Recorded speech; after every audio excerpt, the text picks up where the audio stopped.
reason I became an Uber driver is the flexible work hours, which could go perfectly with my college schedule. My family was totally out of the picture when it came to my financial stability. My mom was a drug addict and I never met my dad. So working for Uber helped me stand on my own feet. I didn't have any plans for last weekend, so I decided to make good money. I started driving at around 10 p.m. and planned on finishing up at around 2. Since most rides were going between buildings on campus, I knew I'd be able to get a lot of drives within those 4 hours. Everything went smoothly in the first few rides. I had to drive drunk college kids to their dorms. At about 1:30, I got a notification that someone had requested a ride. Looking closer, I noticed where the ride was heading. It was some random address a few towns over, much farther than I'd gone with any of my other drives that night. At the moment, this made it more appealing to accept, since the longer the ride, the more I get paid. It didn't seem like a sketchy area or anything like that, so I accepted the request.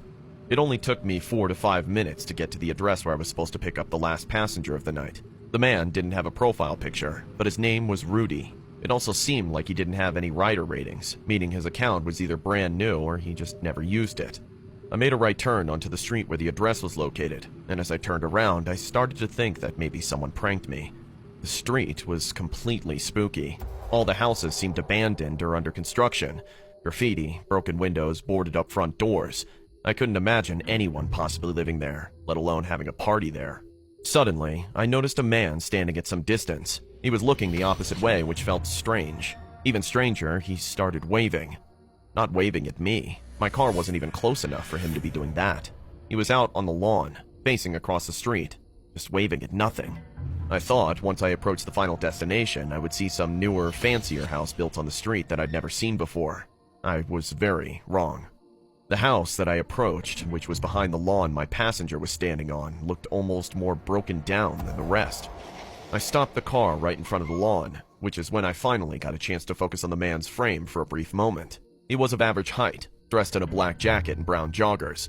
He was still waving, but now seeing the car headlights, he stopped and turned around. My car lights illuminated his face pretty well, and that's when I almost peed my pants. The man had a horrible face. He had a stitched-up grin spreading ear to ear. Someone performed surgery on his face, making him Mr. Smiley Face forever.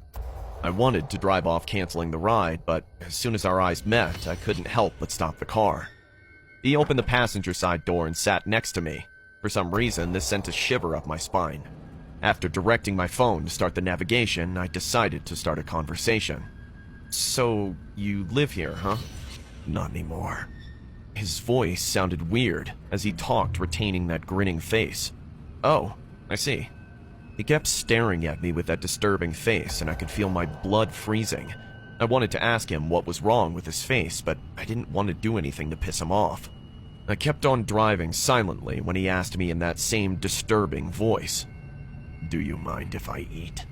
Normally, I would say no, but again, I didn't want to make this guy mad. "No, that's fine. Go ahead." "Thanks." He took out a bundle of aluminum foil and started to unwrap his food. I couldn't see what exactly he was eating, but he was making a lot of sounds while doing so. His food was squishy and soggy. With every bite, I could hear a loud chomp that made me nauseous. Also, a foul smell of his food choked the air inside the car. "Would you mind if I rolled down the windows?" "No. Go ahead." After a disturbing moment of hearing this creepy man eat, I watched him finally finish the food. He threw the wrapper away and turned his head towards me. Now his face changed into a way scarier look. I guessed whatever he ate had too much ketchup in it, and now the red ketchup was smeared all over his toothy grin. His mouth, teeth, and hands were covered in that red, thick liquid. The man said, "Do you have water?" Sure. There's a bottle under your seat." I was freaking out at this point, but somehow I managed to be calm. His destination was 15 minutes away, and I was praying to God for this night to end quickly. The man grabbed the bottle, drank some water, and then suddenly asked a question that almost stopped my heart. "Are you scared of me?" What? "Does my face scare you?" No. What is there to be scared about, sir? I'm just here to do my job," I answered, without end of sobbing, I fear. The man moved the rearview mirror towards him, looked his face in it, and said, "When I was a little kid, I had difficulty smiling. My mom got so angry at me as I always ruined every family photo, being the grumpy face. I remember how kids in school bullied me for being a creep. Once I turned 16, I left my house to search for something that will make me smile.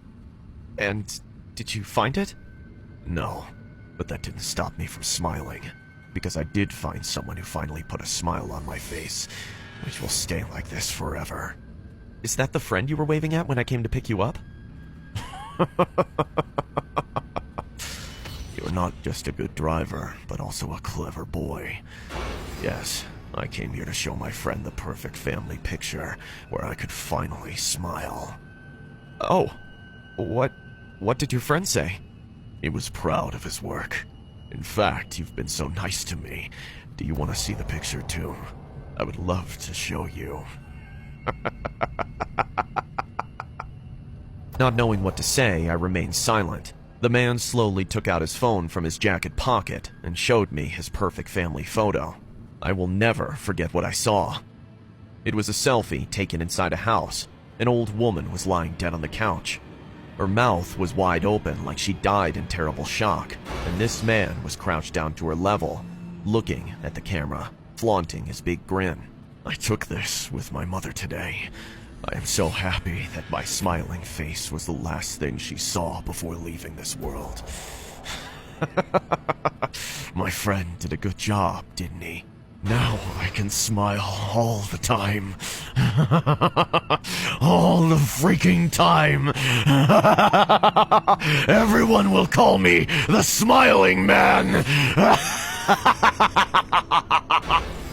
I couldn't talk anymore. I just felt my body shutting down in fear. My vision got blurry, and I passed out while driving the car. I woke up 2 hours later in the hospital. A truck driver found my car crashed into a tree on the side of the road. Luckily, I had no injury, which seemed surprising to the cops as well as the doctors. None of them found a man that matched my description. When I think about that night, I get a lot of doubts that it was real. Did I really pick up Rudy, the Smiling Man?